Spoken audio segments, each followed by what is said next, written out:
Olá e bem-vindos a mais um vídeo e aqui estou eu, recentemente regressada de viagem em Abondo da Verdade. Chegámos hoje a casa às 2 da manhã e estivemos em Paris durante 5 dias. Fizemos uma combinação entre Paris e a Disney. Fui eu, a minha irmã e os miúdos, portanto, éramos os quatro, os mesmos que fomos em 2022. Os homens não têm assim tanto interesse nestas atividades, então fomos nós que gostámos muito da experiência que fizemos da outra vez e que quisemos repetir. E confesso que a minha ideia era fazer um vlog, mas mesmo no começo da experiência eu vi que se calhar não ia resultar muito bem. Eu ainda tentei, mas depois parece que as coisas não fluíam. Perde-se um bocadinho a espontaneidade, porque levamos dois miúdos que ficam assim, ai, uma máquina, e eu não quero isso de maneira nenhuma. E além disso, durante o tempo que estivemos tanto na Disney como em Paris, o ambiente é ruidoso e há muitas pessoas a passar, e eu também quis aproveitar e viver a experiência sem estar condicionada com o tenho que filmar, tenho que dizer aquilo que estou a fazer. Portanto, eu fiz o registro de algumas imagens e é isto que vou tentar mostrar um bocadinho por aqui.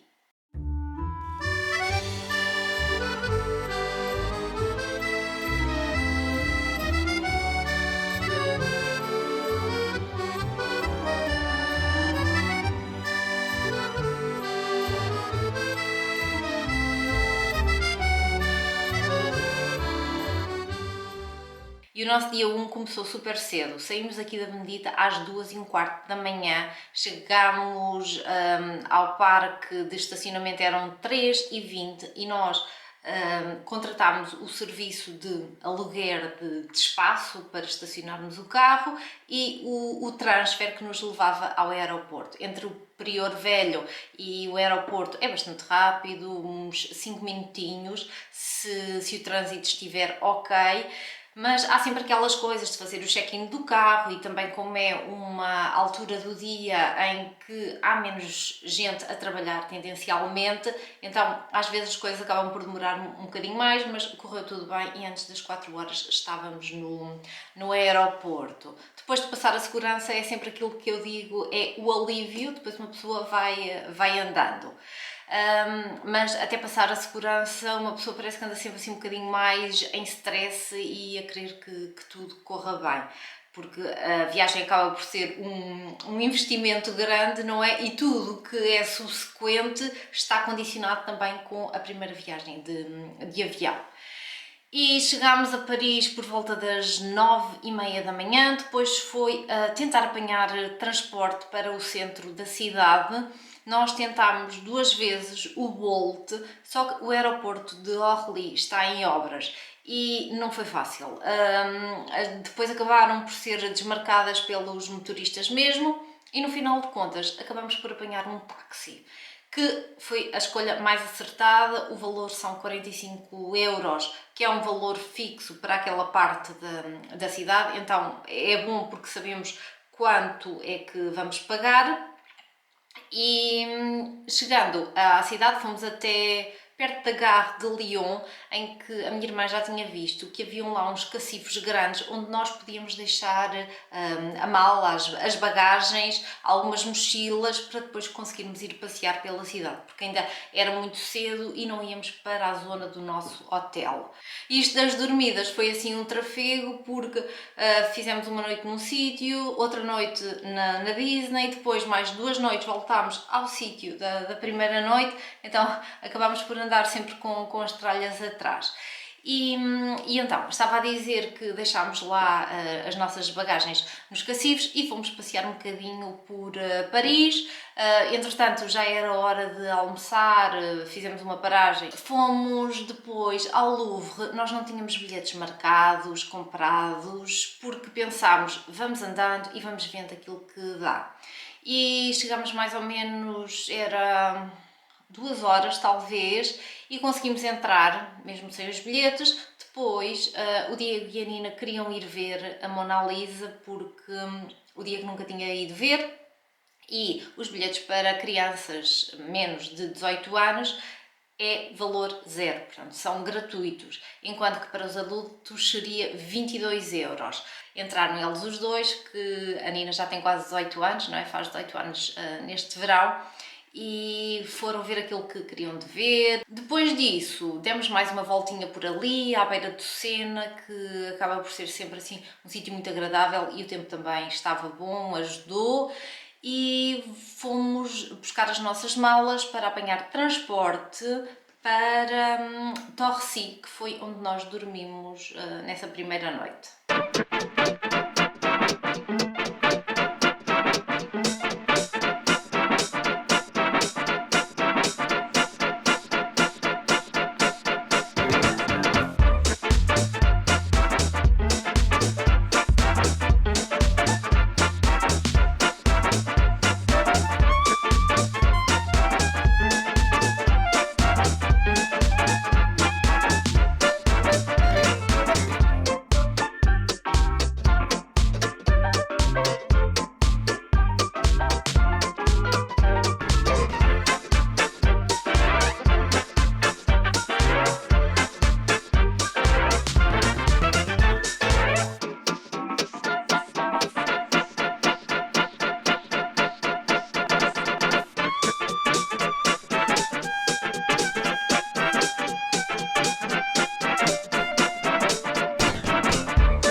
E no dia 2 também tentámos rentabilizar assim o tempo ao máximo. Às 7h30 estávamos a sair do nosso alojamento em direção aos parques da Disney, ao complexo da Disney, porque queríamos ir fazer o check-in. Nós ficámos no Sequoia e este cartãozinho é o que nos concedeu os acessos ao parque. Colocamos assim só na maquinazinha do pipi e entramos.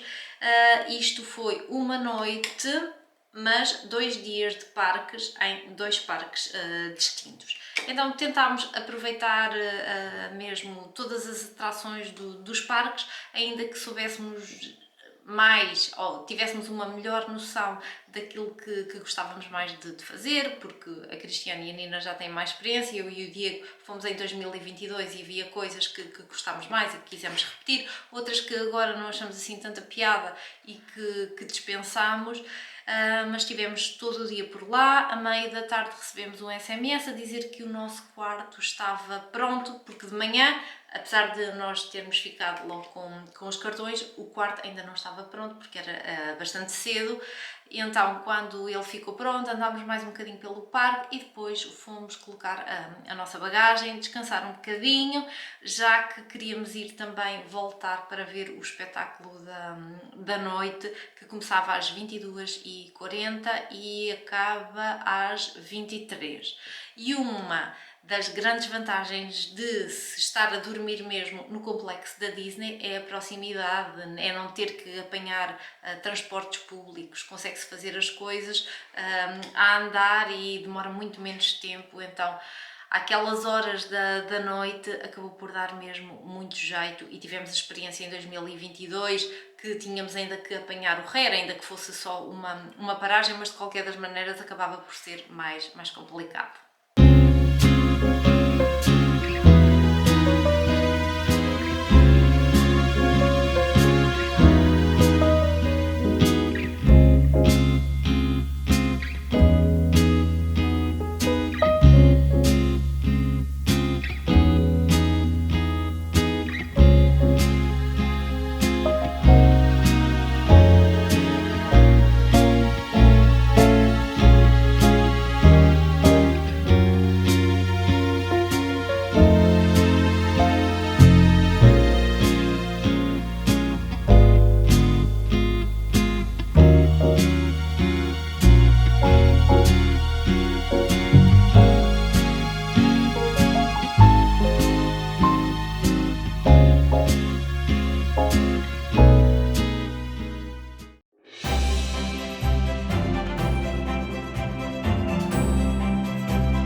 Chegamos ao dia 3, que também foi dia de Disney. E quem tem estes cartões tem um acesso privilegiado de 1 hora antes, enquanto que o parque, para as pessoas que compram os bilhetes individuais, abre às 9h30, para quem fica nos hotéis abre às 8h30. Então há ali assim 1 hora em que há menos gente e que uma pessoa consegue aproveitar um bocadinho melhor. Nem todas as atrações estão abertas durante este período, durante esta hora, mas muitas estão. Então, enquanto que se calhar em outros períodos nós conseguimos fazer 2 atrações numa hora, nesta hora dourada, não é? Nós conseguimos fazer assim umas 4 e isso acaba por ser uma vantagem. Como queríamos apanhar isto tudo, saímos do hotel às 7h30 para passar também a segurança e tivemos a aguardar que abrissem as tascas para nós comprarmos o nosso pequeno almoço, já que nós não pedimos pequeno almoço no hotel, acabava por ficar bastante dispendioso e a minha irmã e a Nina comem muito pouco em relação àquilo que eu e o Diego comemos, então acabava por ficar muito caro para aquilo que eles comiam, efetivamente, porque pequeno almoço por pessoa seriam 30€. Então, comemos lá uma sandes, um sumo de manhã, logo, e às 8h30 estávamos a entrar nos parques para aproveitar então essa primeira hora. E teríamos que fazer o check-out até às 11h, portanto, mais ou menos às 10h30 nós já estávamos de regresso ao hotel para pedirmos para guardarem as malas e para fazermos o check-out. Voltámos para o parque da Disney. Entretanto, ao final do dia, eu senti que o Diego já estava muito cansado e fui eu sozinha com ele para o outro alojamento. Vocês já viram que isto é uma troca e baldroca de alojamentos, mas para que a viagem ficasse financeiramente suportável para nós, tínhamos que fazer estas gigajogas e o ideal seria ficar sempre no hotel da Disney e depois ter só feito um hotel mais perto de Paris, mas acabou por financeiramente não ser viável. E então depois fizemos o check-in novamente no hotel, no apart-hotel do primeiro dia, descansámos um bocadinho e assim mais, ao final do dia voltámos para a Disney. Isto parece que é sempre de trás para a frente e de frente para trás, e é. Mas correu tudo muito bem e conseguimos orientar-se assim.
E no quarto dia tentámos relaxar assim um bocadinho mais e aproveitar o descanso, mas quando estamos fora da nossa rotina também acaba por ser mais difícil e os horários mudam e os sítios mudam e acabamos por não descansar tanto. Mas, na medida do possível, tentámos dormir até querer. Fui comprar pãozinho e croissants, essas coisas para tomarmos o pequeno almoço e depois metemos no RER para ir para Paris. Queríamos dar assim uma vista de olhos mais geral. Fomos ao Arco do Triunfo, que já tínhamos ido anteriormente, mas fomos ao Arco do Triunfo e depois seguimos para a Torre Eiffel. Está aqui, este foi o meu bilhete. Eu fui a não corajosa, o meu bilhete custou 36,10€ e o deles foi mais barato, porque eles subiram as escadas todas até ao segundo andar. Mas eu tenho aqui assim uma anca que não me permite assim muitas aventuras e nós nesta viagem andámos mais de 70 km a pé. Então eu sabia que muitos degraus provavelmente não seria uma boa ideia e optei por subir de elevador tudo. O Diego quis ir com a minha irmã e com a Nina e subir a escadaria e acabou por correr tudo bem, depois encontrámos-nos lá em cima. Só que este processo ainda foi demorado e estar em fila, subir, foram mais de 2 horas. Depois quisemos também continuar a dar uma voltinha por Paris, fomos ao Museu d'Orsay, está aqui. Os miúdos, mais uma vez, não pagavam, mas os adultos pagavam 11€. E eu nunca tinha ido a este museu, a Cristiana já tinha ido anteriormente, mas resolvemos também entrar com eles, demos umas voltinhas, mas sentimos que estávamos todos muito cansados e optámos por fazer assim um final de dia um bocadinho mais relaxado. Mas com isto acabámos por chegar a casa, já eram 8 da noite, mas passámos pelo supermercado, comprámos coisas para comer e jantámos. E acabou assim o nosso quarto dia.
E o nosso quinto dia foi um dia assim também descomprometido, fomos dar assim umas voltinhas por ali, apanhámos o RER, isto já depois de termos feito check-out que tínhamos que fazer até às 11 da manhã e fomos até Val d'Europe, que é a zona de Serris, que foi onde ficámos da outra vez, em 2022, que é uma zona bastante bonita. Tem um centro comercial gigante, enorme, muito agradável, muito espaçoso. Então aproveitei para ir ao Uniqlo, que é uma loja de roupa que eu gosto bastante, mas que não há aqui em Portugal. Já é engraçado que em Espanha, em Madrid, também entrei lá e comprei umas coisas, uns básicos que eu gosto. E então foi isso que fizemos, estivemos pelo centro comercial, depois ainda fomos outra vez ao complexo da Disney. Isto é que é maluquice pela Disney. Mas a Cristiana ainda queria tirar fotografias, ela deve ter tirado aproximadamente 150 mil fotografias. e aproveitámos que há uma zona toda que é a Disney Village, antes de termos que passar estes cartões, que já não estavam válidos, não é? Porque foram só para 2 dias, mas antes disso há uma zona em que as pessoas têm lojas, têm restauração, têm espaços verdes que dá para aproveitar sem ter que necessariamente entrar para a parte das atrações, e foi isso que nós fizemos. Depois queríamos ir para o aeroporto relativamente cedo porque podia haver sempre alguma coisa com os transportes, e fomos buscar as malas ao apart-hotel, seguimos de Rera, depois apanhámos o metro e chegámos ao aeroporto de Orly até consideravelmente cedo. Depois comecei a receber mensagens da TAP a dizer que o voo estava atrasado. No total recebi 3 mensagens a dizer vai atrasar para as... vai atrasar... o voo acabou por sair já às 10h30 da noite e por causa disso chegámos a Lisboa mais tarde do que o previsto, e assim só chegámos mesmo aqui a casa às 2 da manhã. Mas correu tudo bem, não houve grandes stresses, grandes imprevistos, e deu para aproveitar com os miúdos. E agora só aqui assim umas dicas práticas e muito rápidas. Meios de transportes utilizados todos e mais alguns, mas não. Utilizamos o táxi, utilizamos o autocarro, utilizamos metro, o RER, e nós já tínhamos estes cartões que eram de 2022, o Diego era pequenininho, que acabámos por carregar. Só que isto é à semana e nos primeiros dias não conseguimos utilizar isto porque senão íamos perder o dinheiro, não íamos usar tanto quanto o dinheiro que íamos carregar, e no primeiro e segundo dia optámos por bilhetes avulso. Depois carregámos os cartões e tudo o que fizemos foi com estes carregamentos, cada um ficou 31,60 €, que daria para uma semana inteira, mas para sair ou entrar do aeroporto por transportes públicos tem que se pagar 13 € por pessoa, então acaba por compensar quem quer fazer este trajeto também para o aeroporto, mas estes cartões dão para os meios de transporte que eu estava a dizer, com exceção do táxi, não é? Mas autocarro, metro e RER. Vocês já sabem que eu sou a pessoa das águas, então tenho que andar sempre com garrafas de água atrás. Isto passa perfeitamente na segurança dos aeroportos se for vazia. Então, aquilo que nós fazemos é, eu passo com as garrafas assim vazias e depois encho. Na Disney há sítios próprios para encher as garrafas, mesmo na casa de banho, mas há bebedouros, no aeroporto de Paris também há, então aproveitar sempre que possível para ir enchendo as garrafas, já que acaba por ser uma coisa bastante cara. A nível geral da alimentação também as coisas não estavam baratas, optámos muitas vezes por McDonald's, idas ao supermercado e coisas assim um bocadinho mais em conta, porque é muito bonito dizermos e pensarmos que podemos ir comer a sítios que são assim diferentes, mas quando começamos a fazer contas e a multiplicar e a somar, acabamos por ver que foge muito ao nosso orçamento e à nossa realidade. Portanto, optamos sempre por coisas mais acessíveis. Eu não me quero alongar muito mais porque eu só queria mesmo deixar assim um bocadinho documentada a experiência que nós vivemos desta vez, porque quando eu me estava a preparar para esta viagem, uma das coisas que eu fiz foi rever os vídeos que tinha feito da outra vez para tentar perceber aquilo que precisava de levar ou aquilo que me ia dar jeito ou não. Então eu espero que este também sirva para uma próxima vez, quando eu quiser ir, vou rever isto e ver aquilo que nós fizemos. E eu não sou especialista nenhuma neste campo da Disney, há pessoas que são mesmo aficionadas, eu sou só assim uma entusiasta e que gosto desta diversão, mas se tiverem assim algumas perguntas ou curiosidades que queiram saber também podem perguntar, que eu tento responder da melhor maneira. E é isso, vou terminar este vídeo por aqui. Agora tenho muita coisa para pôr em ordem nesta casa e na minha vida, entrar de novo nas rotinas, mas é bom termos a consciência de que muitas vezes precisamos de sair da nossa zona de conforto e vivenciar outras coisas para conseguirmos também evoluir mais um bocadinho e ser felizes. É isso que interessa. Então, muito obrigada por terem assistido a mais um vídeo. Eu espero que vos tenha feito assim um bocadinho de companhia, que tenham gostado de acompanhar e vemo-nos no próximo. Tchau!